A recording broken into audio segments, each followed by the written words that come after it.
These are two groups of Americans who sound identical on paper, but live in completely different financial universes.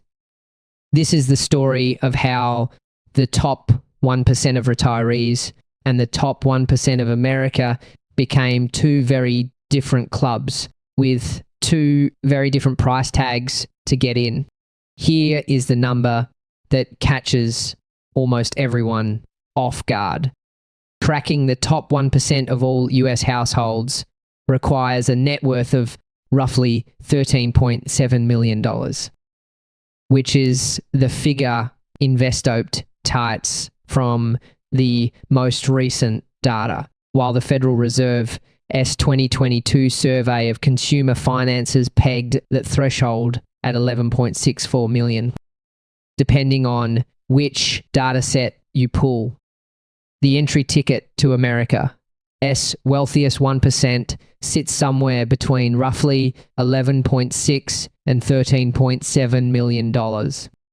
And this is where it gets interesting for someone 65 to 69 years old. That same 13.7 million doesn't even open the door to the retiree top 1%. Based on analysis of the Federal Reserve 2022 survey of consumer finances by DQJ and Bolden, the top 1% threshold for retirees aged 65 to 69 climbs to $22.1 million. Ages 60 to 64 land at about 17.9 million. Ages 70 to 74 sit at 18.8 million. And households 75 to 79 need 19.9 million. Even at age 80 and older, the bar still hits 16.2 million. So the price of admission to the top 1% of retirees runs roughly $16 to $22 million, while the bar for the country as a whole sits closer to 11.6 to 13.7 million. That is a massive gap. If you are in your 50s or 60s right now, trying to figure out where you stand, this is the gap nobody talks about. Why does it exist? The short answer comes down to time. The general top 1% pulls in a lot of younger people, including tech founders,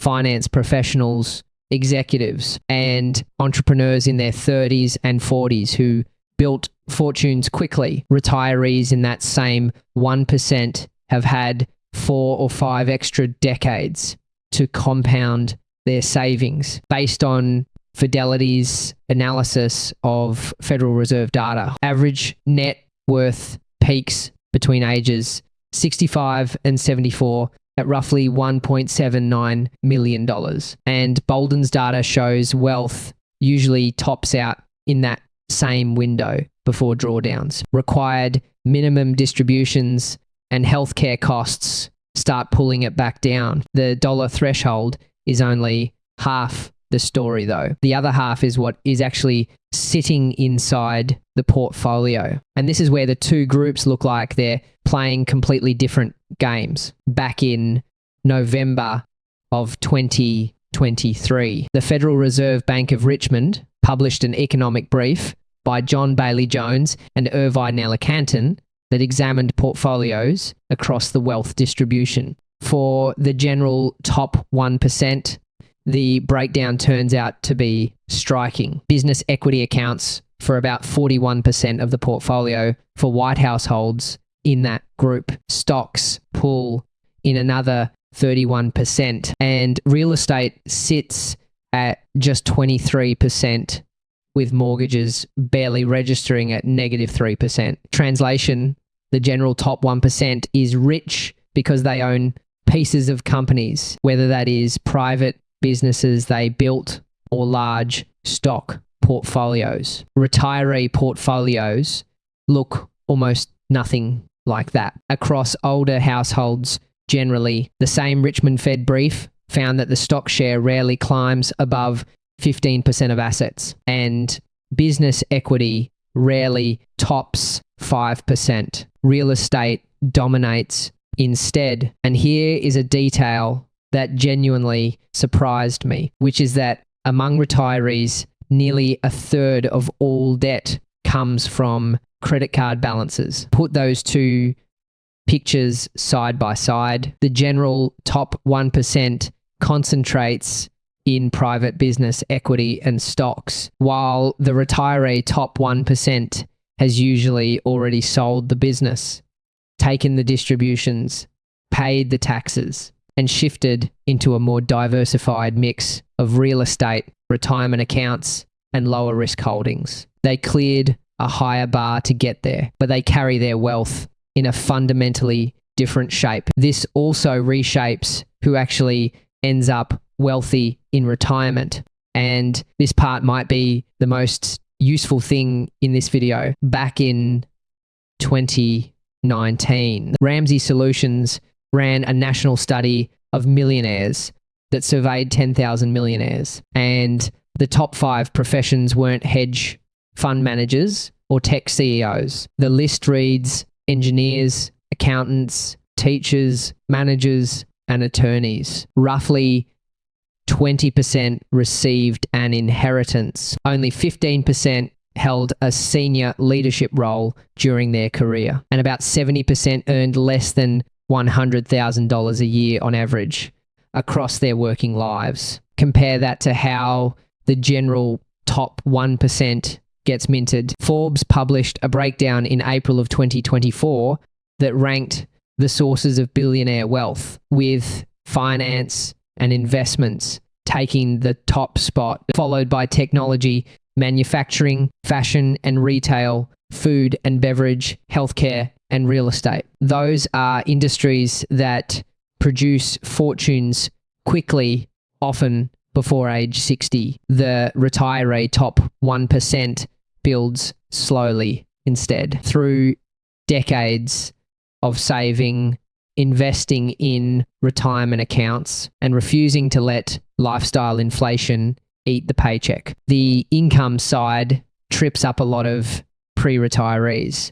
So let's talk about it. Based on Investoptia's figures, the top 1% by individual income earns about $407,500 a year, while the top 1% by household income lands at roughly $591,550. The National Taxpayers Union Foundation, citing IRS data, put the top 1% and a cutoff at $675,602. And CNBC reported in July of 2025 that the national average income for top 1% households runs about $731,492. For reference, the median US household income clocked in at $80,610 in 2023. Retirees don't earn salaries though. They draw down assets instead. The Pension Rights Center reported the average retiree collected about $23,704 in Social Security during 2024. And Empower S data places median retirement income for households 65 and older at roughly $56,680 a year, with a mean of $87,260. Even a maxed out Social Security check doesn't come anywhere near top 1% income territory, which means a retiree in the top 1% isn't there because of a paycheck. They're there because of what they accumulated and what that pile of assets throws off. Zoom out, and the macro picture explains why these gaps keep widening. Based on Federal Reserve distributional financial accounts data reported by CNBC in October of 2025. The top 1%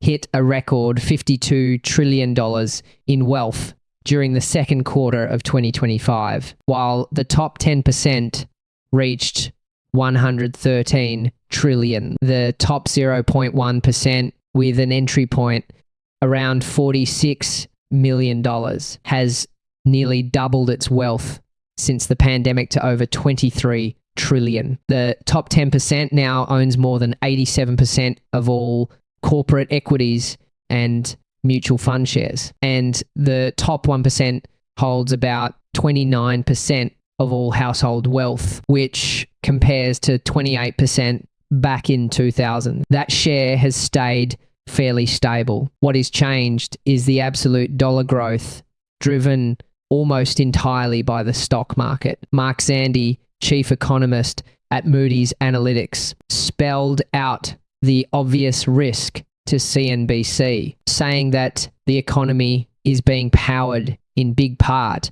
by the spending of the extraordinarily well-to-do, who are cheered by the surging value of their stock portfolios. If that market stumbles, the people most exposed are the ones whose net worth is sitting in equities, which describes the general top 1% far more than the retiree top 1%. So what is the takeaway if you are between 45 and 65 right now, watching your pension and your 401k, wondering where you actually fit first?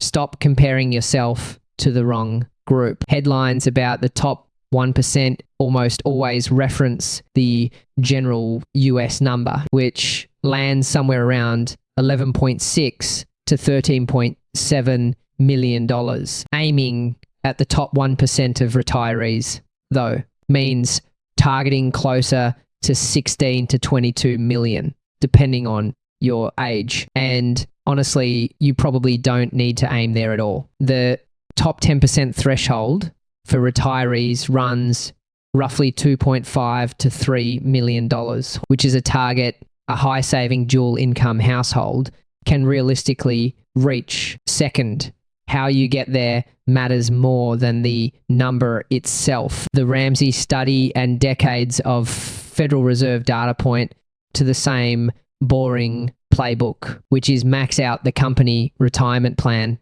Save outside of it too. Diversify your holdings, start early, and stay invested through downturns. Roughly 70% of American millionaires earned under $100,000 a year. They didn't out-earn the problem. They outsaved it. And third, the retiree top 1% looks different for a reason. They cleared a higher bar. They hold their money in a different shape. And most of them arrived there one paycheck and one 401k contribution, not through a tech IPO or a $1 billion exit. The top 1% of America is a story about how fast money can be made. The top 1% of retirees is a story about how patiently it can be kept.